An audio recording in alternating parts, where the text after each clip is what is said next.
ꯃꯐꯝꯁꯤꯗ ꯑꯩꯈꯣꯏꯒꯤ ꯏꯌꯥꯝꯕ ꯃꯥꯏꯃꯣꯝ ꯀꯥꯂꯦꯟꯁꯤꯡꯍꯣ ꯂꯣꯏꯅ ꯄꯨꯟꯅ ꯐꯖꯕ ꯐꯤꯂꯥꯜ ꯑꯔꯤꯕ ꯂꯥꯏꯔꯤꯛ ꯑꯁꯤ ꯌꯥꯝꯅ ꯐꯣꯡꯗꯣꯛꯑꯦ ꯍꯥꯏꯅ ꯐꯣꯡꯗꯣꯛꯆꯔꯤ लेखक माइमोम कालेनसिंहेर फिलाम उद्यान प्रकाशित হয়েছে বলে আমি সবাইকে জানাচ্ছি।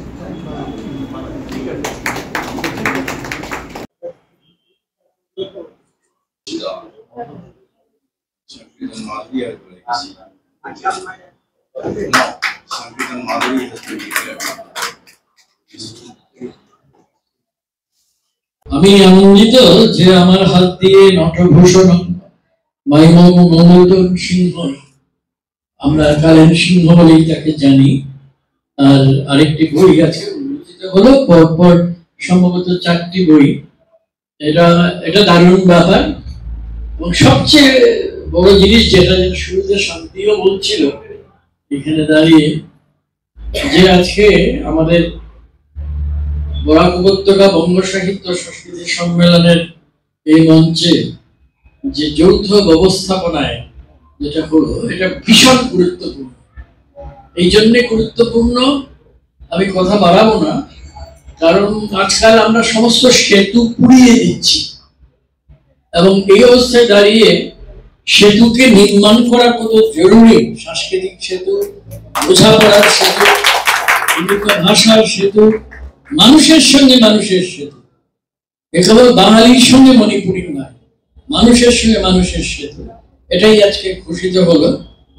এবং আমি কালেন সিংহ, মমোদন সিংহ বলে যিনি পরিচিত, তার যে বইটি প্রথম উন্মোচিত হলো সেটা আমি প্রীতিভাজন, আমার ডান দিকে যিনি আছেন, ত্রিপুরা থেকে এসছেন, বীরমঙ্গল সিংহ, তিনিও পড়েছিলেন আগে, আমিও পড়ার একটা সুযোগ পেয়েছিলাম।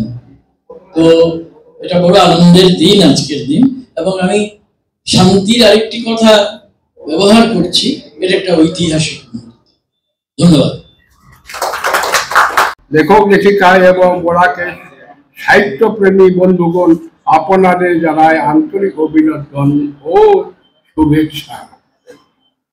আমার একটি ছোট প্রকাশ মণিপুরে ইতিবৃত্ত সৃষ্টি রচনা সহ ও লোক সাহিত্য সম্বলিত বইটি আজ উন্মোচন হতে চলেছে।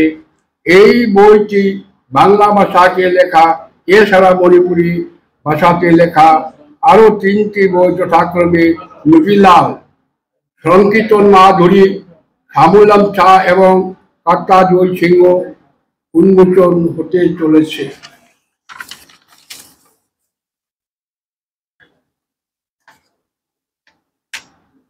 আমার লেখা বাংলা ভাষার বইটি পূর্ণাঙ্গ রূপ ধারণ করিতে বিশেষ করে শিক্ষাবিদ এবং লেখক অধ্যাপক তপোদীপ ভট্টাচার্য এর অবদান অনস্বীকার্য। ত্রিপুরা মণিপুর সাহিত্য পরিষদের সভাপতি এর বীরমঙ্গলের ও বিশেষ অবদান রয়েছে। তাছাড়া আজকের সভার সভাপতি শ্রী সঞ্জিত দেব লস্করও বিশেষ অবদান রয়েছে। সর্বোপরি আমার বইগুলো প্রকাশ করার যোগ্য করে আপনাদের সামনে তুলে ধরতে শিলচর সানগ্রাফিস ও কর্ণধার ঐন্যপ্রিয় মহাশয় হেমন্ত সিংহ এবং ললিত প্রেসের ওয়ার্কশপ এর প্রিয়কর্তা প্রিয় সিংহের নাম উল্লেখযোগ্য। আপনারা সবাইকে অন্তরে অন্তর থেকে ভালোবাসা এবং কৃতজ্ঞতা জ্ঞাপন করিতেছি। এবং বিশেষ করে বঙ্গ সাহিত্য ও সংস্কৃতি সম্মিলনের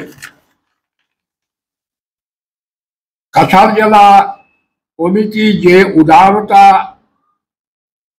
সাথে আমার লেখা গ্রন্থগুলি উন্মোচনের জন্য সহযোগিতা হাতে করে বাড়িয়েছে, তা চিরস্মরণীয় হয়ে থাকবে। বন্ধুগণ, মণিপুরি আমাদের পার্শ্ববর্তী রাজ্য। এই রাজ্যে সৃষ্টি রচনা ও লোক সাহিত্যকে বাংলা ভাষায় রচিত করা অনেক কঠিন। মণিপুরে ইতিবৃত্ত নামক বইটির মাধ্যমে আমাদের বাংলা ভাষায় ভাই বন্ধুদের মণিপুরীর সঙ্গে কিঞ্চিত আলোচিত করার প্রয়াস চালিয়েছি। বইটি পড়ুন এবং চর্চা করুন। কোনো ভুল ত্রুটি থাকলে তা সংশোধনের জন্য উপদেশ দিবেন।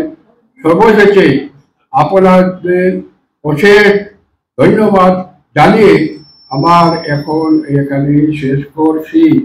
এতে সর্বপ্রতি আমি তারিখকে শুরু করেছি।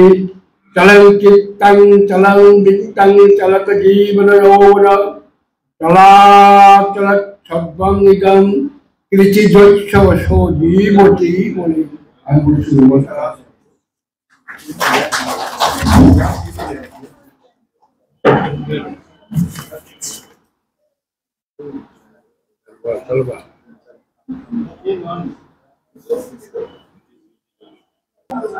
Ako'y tingiro manipuri ngayam Bangla khangmaniyan ngayam animak khang bagi Bangla mona agi wahi chamdage naki tabo আমি আমার সাধ্যমতো এই বইটা আমি একটা ম্যানুস্ক্রিপ্ট স্টেজেও পড়াশোনা মানে কিছু পড়েছি এবং এরপরেও গ্রন্থ আকারে প্রকাশ হওয়ার পরেও যে পড়ার পরে আমার যে উপলব্ধি আপনাদের সঙ্গে আমি একটু শেয়ার করব।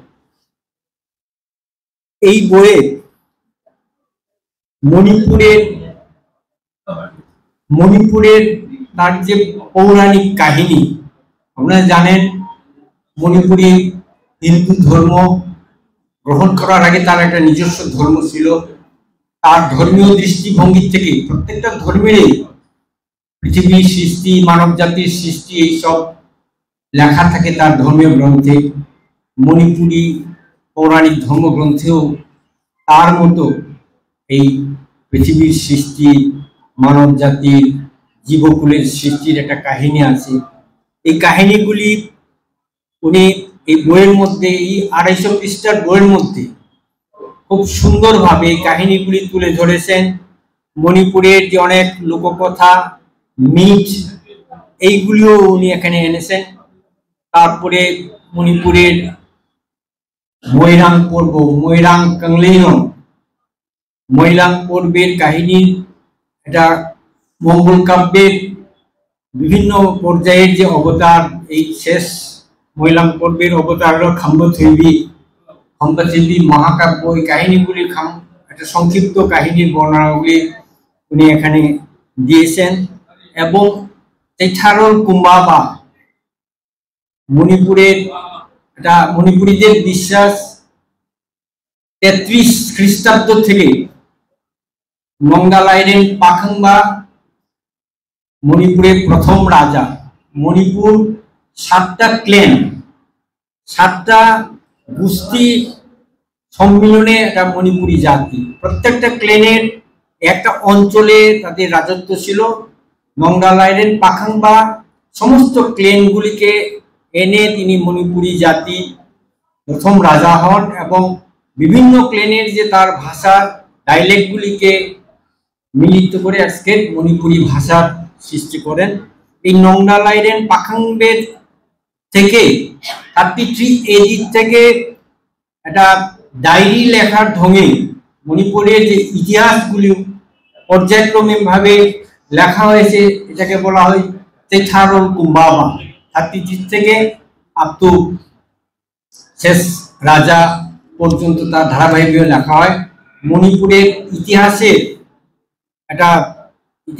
মণিপুরি ইতিহাসের একটা প্রধান উৎস হলো এই চেথারল কুম্বাবা এবং মণিপুরের বিভিন্ন মিথ, লোককথা, এইগুলি একটা মণিপুরি ইতিহাসের একটা প্রধান উৎস। এছাড়া সাহেবদের ইংরেজিতে লেখা বিভিন্ন বইগুলি রয়েছে। কিন্তু মুশকিল হলো মণিপুরের ইতিহাসকে বোঝার ক্ষেত্রে এই যে প্রাচীন পুঁথি, তারপরে চেথারল কুম্বাবা, এইগুলো মণিপুরি হরফে লেখা, প্রাচীন মণিপুরি ভাষাতে লেখা, যার জন্য যারা মণিপুরি ভাষা বা মণিপুরি হরফের সঙ্গে যাদের পরিচয় নেই এবং প্রাচীন মণিপুরি ভাষার যাদের পরিচিত না, তাদের ক্ষেত্রে এই যে উৎসের মণিপুরি ইতিহাসের যে উৎসের সন্ধানে বা উৎসে যাওয়া সম্ভব নয়। এই যে কঠিন কাজ, এটাকে সহজভাবে বাংলা ভাষায় একটা বইয়ের মধ্যে যে তুলে আনার যে কাজ, এই 250 পৃষ্ঠার মধ্যে মণিপুরের পৌরাণিক সমস্ত কাহিনীগুলি, লোককথা, মিথ, তারপরে যে তার মহাকাব্য, আর এই চেছারল কুম্বাবাকে ধরে প্রাচীন রাজাদের থেকে আধুনিক কাল পর্যন্ত সমস্ত ঘটনাগুলি সুন্দরভাবে এখানে তুলে ধরেছেন। এই একটা বই পড়ার মধ্য দিয়ে মণিপুরের একটা ইতিহাস জানার ক্ষেত্রে খুব সহায়ক একটা গ্রন্থ, এটা নিঃসন্দেহে।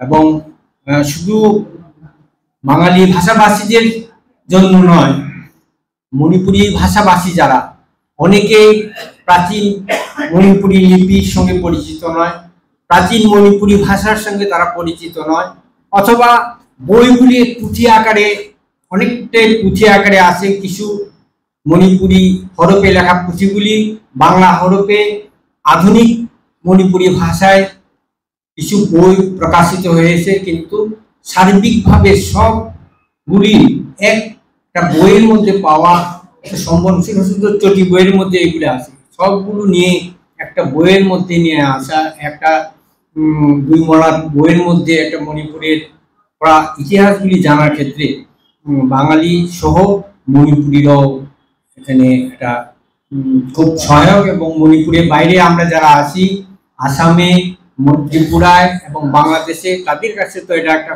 খুব সহায়ক একটা গ্রন্থ। এবং মণিপুরের যে প্রাচীন পুঁথিগুলি মণিপুরি ভাষাতে লেখা, লিপিতে লেখা, এখানে একটা ত্রুটি হলো এই পুঁথিগুলি কবে কে লিখেছেন, কত তারিখে লেখা হয়েছে, এইগুলির কোনো উল্লেখ নেই। তার জন্য এই পুঁথিগুলি একটা রচনা কাল নিয়ে একটা আমাদের পরিষ্কার এখানে নেই। কিন্তু চেছারল কুম্বাবা এখানে কিন্তু তারিখ ধরে ধরে কোন রাজা কত তারিখে সিংহাসনে মানে আরোহণ করেছেন এবং তার রাজত্বকালে কি কি ঘটনা ঘটেছে বা কার সঙ্গে যুদ্ধ হয়েছে, যুদ্ধে তিনি কোথায় জয়ী হয়েছেন, পরাজিত হয়েছেন, সমস্ত ঘটনাবলীগুলি চেছারল কুম্বাবাতে লেখা আছে। এবং মণিপুরীদের বিশ্বাস এটা 33 এডি থেকে এটা লেখা হয়েছে, কিন্তু আধুনিক গবেষকদের মতে রাজা কিয়াম্বা 15 সেঞ্চুরির যে রাজা কিয়াম্বার আমল থেকে আসলে এইগুলি লেখা হয়। আগের ঘটনাগুলি মানে পড়ে লেখা হয়েছে, কিন্তু কিয়াম্বার আমল 15 সেঞ্চুরি থেকে এটা ধারাবাহিকভাবে লেখা হয়। তার জন্য 15 সেঞ্চুরির পরের লেখাগুলির অনেক বাস্তবতা পাওয়া যায়। এই বরাক উপত্যকার জন্য একটি ঐতিহাসিক দিন। শুধু বরাক উপত্যকা নয়, এই সমগ্র অঞ্চল এই মুহূর্তে গৌরবান্বিত। আজ থেকে 114 বছর আগে এই অঞ্চলে 2টি বই বেরিয়েছিল, একটি শ্রীহট্টের ইতিবৃত্ত আর একটা খাঁচারের ইতিবৃত্ত। 1910 সালে 2টি বই প্রকাশিত হয়েছে এবং 2টি বই লিখেছেন যারা সেই প্রথাগত অর্থে ঐতিহাসিক নয়, ইতিহাসবিদ নয়, কিন্তু তারা ইতিহাসের যে বই লিখে গেছে, এতদ অঞ্চলে ইতিহাস চর্চা করতে হলে এই 2টি বইকেই ভিত্তি করে এগোতে হয়। এবং আজকে এই মণিপুরের ইতিবৃত্ত বলে যে বইটি প্রকাশিত হলো, আমি বইটি পড়েছি, সেই মিথ এবং রিয়েল হিস্ট্রি যেটা, তার একটা সংমিশ্রণ ঘটেছে। কিন্তু এইভাবেই আমাদের চিন্তাধারার যে বিকাশ, সেটাকে অবশ্যই শ্রদ্ধা জানাতে হয়। আমি সবচেয়ে আনন্দিত এই জন্যে যে এই বইয়ের যিনি লেখক, তার বয়স এখন 83 বছর। কয়েকদিন আগে ওই বইটি নিয়ে আমার বাড়িতে যখন গেলেন, আমি বিস্ময়ে অভিভূত হয়েছি যে এই সময়েও উনি সেই বিদ্যা চর্চা চালিয়ে যাচ্ছেন। এটা আমাদের সামগ্রিকভাবে কোনো জাতিগোষ্ঠী নয়, মানুষের যে ইতিহাস এবং মানুষের ইতিহাসে সেই যে বিদ্যা চর্চা, তার যে একটা পরম্পরা, তিনি সেই ধারাবাহিকতা বহন করে চলেছেন। এবং আমি জানি আমাদের যাদের সূত্র ধরে আমরা এগিয়ে চলেছি, সেই বেদ উপনিষদ বা অন্যান্য ব্যাপার, আমরা তাদেরকে ঋষি বলে আখ্যায়িত করে থাকি। এখন যারা এই বিদ্যাচর্চা চালিয়ে যাচ্ছেন, তারাও পরবর্তীতে এই যদি মানব সমাজ টিকে থাকে, আমাদের ভাষা সংস্কৃতি টিকে থাকে, তারাও ঋষি হিসেবেই পরিগণিত হবেন। এবং এই কার্নিল সিং, যিনি সেই লাইসানা সংলোচন থেকে শুরু করে ইববি সিং পর্যন্ত মণিপুরের ইতিহাসের যে ধারাবাহিকতাটা তুলে ধরেছেন, এটা সত্যিকার অর্থে খুব গৌরবের ব্যাপার। এবং এই বয়সে তিনি অক্লান্তভাবে এই চেষ্টা চালিয়েছেন, এইটুকু বলে আমি তাকে ধন্যবাদ জানাতে চাই। ইতিহাস লেখার দায়িত্ব ইতিহাসবিদদের নয়। বঙ্কিমচন্দ্র বলেছিলেন, ইতিহাস তুমি লিখবে, আমি লিখবে, ইতিহাস আমরা সবাই লিখব। এবং সেই ধারাবাহিকতায় সেই উপেন্দ্রচন্দ্র গুহ অথবা অচ্যুতচরণ চৌধুরী কোনো প্রথা সিদ্ধ ঐতিহাসিক ছিলেন না। আজকে এই কার্নিল সিং যে বইটা লিখেছেন, সেটা তিনি সংস্কৃতি জগতের লোক, তিনি বিশারদ, তিনি গানের জগতের মানুষ। তা সত্ত্বেও এই ইতিহাস গবেষণা করেছেন। আমার মনে হয় সেই বঙ্কিমচন্দ্রের কথাটাই যেন বাস্তবায়িত হলো আমাদের সামনে। আর আজকে এই যে প্রকাশনা উৎসব, সেই প্রকাশনা উৎসবে আপনারা সবাই এসেছেন, অনেক অনেক দূর থেকে এসেছেন। এটাও আপনাদের এই বিদ্যার প্রতি যে আগ্রহ, চর্চার প্রতি আগ্রহ, এটা আমাদের মানব জাতির জন্য একটা মঙ্গল চিহ্ন। সবার ভালো হোক, মঙ্গল হোক, এইটুকু বলে আমার বিশেষ নমস্কার।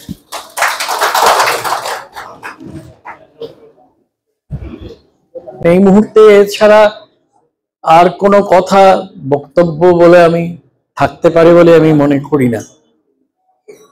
তো আমি নিশ্চিতভাবেই অশীতিপর তরুণ আমাদের লেখক মাইমম গৌতম সিংহ কিংবা কালীন সিংহকে অভিনন্দন জানাচ্ছি। শুধু মণিপুরের ইতিবৃত্তই নয়, যে নুপিলাল বইটা, আমার একটাই আফসোস, আমি এটা পড়তে পারবো কিন্তু বুঝতে পারবো না, কারণ আমি মণিপুরি ভাষা জানি না। আমার আক্ষেপ হচ্ছে এই জন্যে। কিন্তু নুপিলাল নামটার অর্থ যেহেতু আমরা জেনে গিয়েছি ইতিমধ্যে, নারী বিদ্রোহ নিয়ে কথা, উইমেন্স রেবেলিয়ন, সেটার জন্যে এটার একটা গুরুত্ব আজকের দিনে খুব বেশি। কারণ মণিপুরে কি কি হচ্ছে আমরা জানি। আমার এইসব নিয়ে সত্যি কথা বলতে কি, আমি ঘৃণাবোধ করি কিছু কথা বলতে। কারণ মণিপুরে যা ঘটছে সেটা বর্বরোচিত, কিংবা এটা বলেও কিছু বলা হয় না। কারণ আমরা যখন এখন 2024 সালে পৌঁছেছি বলে গর্ব করি, অর্থাৎ কিনা এটা একটা আধুনিকোত্তর কাল, ইংরেজিতে যাকে পোস্ট মডার্ন পিরিয়ড বলা হয়। তো পোস্ট মডার্ন পিরিয়ডে মানবিকতা এমন ভাবে যদি লুণ্ঠিত হয়, যেখানে মেয়েরা তাদের প্রাপ্য সম্মান পায় না, মানুষই পায় না, মেয়েরা আলাদাভাবে পায় না, সেখানে নুপিলালের মতো বই আমি একটু অন্যভাবে দেখছি এটা প্রকাশনাটা। এটার যে কথাটা আমি আরো একবার সীমান শান্তির কথাটা উল্লেখ করব, যেটা একটা ঐতিহাসিক মুহূর্ত, এবং এটা সব মিলিয়ে তো বটেই। এবং নুপিলাল যে প্রকাশিত হলো, আপনারা যারা পড়বেন সবাইকে অনুরোধ করছি পড়বেন আপনারা তো, এবং এটার কথাটা বলবেন অন্যদের, যাতে তারাও পড়ে আলোচনা করে। এটা খুব বেশি গুরুত্বপূর্ণ। এছাড়াও প্রচুর বই বেরোলো এবং সেই জন্যে এই বইগুলো সবগুলো বই আপনারা পড়বেন নিশ্চয়, কিন্তু আলাদাভাবে আমি নুপিলালের নাম আজকে উল্লেখ করলাম। কেন করলাম এটা আপনারা নিশ্চিতভাবেই আমার মতোই অনুধাবন করছেন, কারণ আমরা একটা ইতিহাসের সন্ধিক্ষণে পৌঁছে গেছি। যেটা আমি একটু আগে বলেছি, আমি এটা পুনরাবৃত্তি করতে চাই না, বারবার একই কথা বলার কোনো মানে হয় না। কিন্তু আজকে আমি আমার অত্যন্ত প্রতিভাজন অনুজ শ্রীমান সঞ্জীব দেবলস্করের উপস্থিতিতে আমি বলছি, তার উপস্থিতিটাই একটা সংকেত। আজকে এখানে যেটা ঘটনাটা হলো, এই তৃতীয়বার বলছি, শান্তির কথা মানে চতুর্থবার, যে এটা একটা ঐতিহাসিক ঘটনা এবং এটা সম্ভব হলো সঞ্জীবের মতো কেউ একজন আজকে কাছাড় জেলা কমিটির শীর্ষে আছেন বলে। হ্যাঁ, আমি অবশ্যই ভুলছি না অন্যদের, বিশেষ করে মনোযোগ দিয়ে বা না দিয়ে আমার কথাটা যে শুনছে গৌতম প্রসাদ দত্ত, তার কথাও ভুলিনি এবং কারোর কথাই ভুলছি না, সেটা নয় কথা। কথা হচ্ছে একজন 80 বছরের তরুণ যে লিখছেন, এটা আমাদের লজ্জা দেওয়ার পক্ষে যথেষ্ট। যখন প্রতিভাজন বীরমঙ্গল কথা বলছিলেন, তখন আমার মনে হচ্ছিল একটা কিছু বলি এটা নিয়ে, যে তার কথার উত্তরে কি প্রসঙ্গ এখন আর মনে নেই, সেটা হচ্ছে বুদ্ধদেব বসুর একটি কথা রবীন্দ্রনাথ সম্পর্কে, মানুষ বৃদ্ধ না হইলে সুন্দর হয় না। তো সেই কথাটা আমি কালেন সিংহ সম্পর্কেও বলবো। তিনি সুন্দর এবং সুন্দর বলেই তিনি সংকীর্তনের উপাসনা করেন, তিনি নটভূষণ, সুতরাং নৃত্যকলা সম্পর্কেও, এবং তিনি দেখা যাচ্ছে তার নৃত্যকলা, শান্তি নাচে কিনা আমি জানি না, কিন্তু শান্তির মেয়ে তো নাচে, দেখতেই পেলাম। তো এটা একটা পরম্পরা, মানুষের পরম্পরা। আজকে আমরা যে বই প্রকাশ করলাম, এটা মানুষের পরম্পরার অন্তর্গত। এবং কে বলে আমরা কোন ভাষায় কথা বলি সেটা গুরুত্বপূর্ণ। আমাদের মধ্যে যে মৌলিক মনুষ্যত্ব আছে সেটার উপলব্ধিটা ভীষণ গুরুত্বপূর্ণ, কারণ নানা কারণে মনে হচ্ছে আমরা এটা ভুলে গেছি, আমাদের ভুলিয়ে দেওয়া হচ্ছে। মণিপুরের ঘটনা কি এমনি এমনি হয়েছে? এইগুলো ঘটানো হচ্ছে, কারা ঘটাচ্ছে আমরা সবাই জানি। আজকে এই আলোচনায় আমি যাব না, কারণ দুই ভাই মধ্যে এক ভাই যদি আরেক ভাইকে ছুরি বসায়, তাতে যে রক্ত প্রবাহিত হয়, সেই রক্ত প্রবাহ হলে লাভ কার? আমি বেশি কথা বলবো না, কিন্তু অনেক পুরনো একটা সংস্কৃত নাটকের কথা বলবো। এইখানে অবশ্য সংস্কৃতের ছাত্রছাত্রী আমি চোখ বুলিয়ে একজনকেও দেখতে পাচ্ছি না, এমনকি বিভাসকে মাথায় রেখেও বলছি। সেটা হচ্ছে বেনিসংহার নাটকে একটা ছোট অংশ আছে। সেই নাটকে এরা পাত্রপাত্রী নয়, অল্প সময়ের জন্য নাটকে অংশ নিয়েছে। মহাভারতের যুদ্ধ চলছে, চারদিকে রক্ত প্রবাহ বয়ে যাচ্ছে, এবং একজন রাক্ষস আর রাক্ষসী তারা স্বামী স্ত্রী।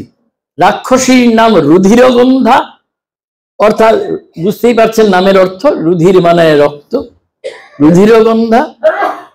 আর তার স্বামীর নাম মানে রাক্ষসটার নাম হচ্ছে বশপ্রিয়, মানে হচ্ছে কি মাংস যার প্রিয়। তখন এই অংশে রুধির প্রিয়া বলছে তার স্বামীকে, আহা কি চমৎকার মাংস খেতে পাচ্ছি, একজন একজনকে মারছে কৌরব পাণ্ডবেরা, কত রক্ত বয়ে যাচ্ছে, কিন্তু হায় আর কতদিন এটা খেতে পাবো, এত আনন্দের ভোজ। তখন বশপ্রিয় তাকে বলেছিল, প্রিয়ে তুমি ভয় পেও না, ভাই যখন ভাইয়ের বুকে ছুরি বসায় এই রক্ত প্রবাহ সহজে থামে না, অতএব তোমার মাংসেরও অভাব হবে না, রক্তেরও অভাব হবে না। তো আমরা কি রুধির প্রিয়া আর বশপ্রিয়র বংশধর, নাকি আমরা মানুষের বংশধর? সেই জন্যে মণিপুরে আজকে যেটা ঘটছে, যারাই ঘটাচ্ছে রুধির প্রিয়া আর বসাপ্রিয়ার বংশধরেরা, তাদের কি জয় আমরা চাইব? এটা আমরা নিজেরা প্রশ্ন করি। চলুন, আমি এটা নিয়ে আর কথা বলবো না। আমি শুধু এটাই বলবো যে এই ধরনের বই আরো প্রকাশিত হোক। আমি বই নিয়ে কিছু বলছি না, বলতে গেলে অনেক কথা বলতে হয়। শ্রীমান আমাদের মণিপুরের মান্য অতিথি যা বলেছেন, তারপরে আমার আর খুব বেশি বলার নেই। একটি কথা না বলে যেন কিরকম মানে উসখুস করছি মনে মনে, তাই বলছি যে আমরা তো এমনিতে মণিপুরের প্রাচীন যে লোককথা, এটা আমরা পড়তাম না, পড়তাম কি, কিন্তু বাংলা ভাষায় হওয়াতে আমাদের একটা সুবিধে হয়ে গেছে। কিন্তু উনি একটা ভান্ডার তৈরি করেছেন। আপনারা সবাই জানেন যে বিয়ে বাড়িতে, আমি একটা বাজে কথা বলছি, বিয়ে বাড়িতে মিষ্টান্ন বিতরণের ভার কারোর না কারোর থাকে। আমি আজকের দিনের কথা বলছি না, আমার আর বিভাসের তরুণ সময়ের কথা বলছি। হ্যাঁ, আমরাও এক সময় তরুণ ছিলাম, তো আমাদেরও বিয়ে টিয়ে হয়েছিল। তো এই সময় যারা এটা পাহারা দেয় সাধারণত নির্লোভ হয়, অন্যদের মিষ্টান্ন বিতরণ করে নিজে খায় না। তো আমাদের এই গৌতম সিংহ কিংবা কালের সিংহ, তিনিও ভান্ডার তৈরি করে দিয়েছেন। এইবার সেটাকে কিভাবে বিশ্লেষণ করবেন যারা পড়বেন, সেটা তাদের ব্যাপার। এ বিষয়ে আমাদের এই অশীতিপর তরুণটির কিছু বলার নেই। তিনি আমাদের জন্য একটা ভাড়ার তৈরি করে দিয়েছেন। এবার এটার মানে কি, তাৎপর্য কি, এটা পরবর্তী প্রজন্মের যারা আছেন তারা তার মতো তরুণ নন, বয়সে হয়তো তার থেকে অনেক ছোট, কিন্তু মনের দিক দিয়ে হয়তো তত তরুণ নন। কিন্তু তাদের মধ্যে তারুণ্য আসুক, এটাই আমি আশা করব সবার হয়ে, আপনাদের সবার হয়ে। এবং এটাই বোধহয় আজকের দিনের সবচেয়ে গুরুত্বপূর্ণ কাজ। এবং এই পঞ্চমবার বলছি, একটা ঐতিহাসিক মুহূর্ত শান্তি, কারণ এই সুযোগটা আমরা পেয়েছি। ধন্যবাদ আপনাদের। নমস্কার এবং ধন্যবাদ স্যার।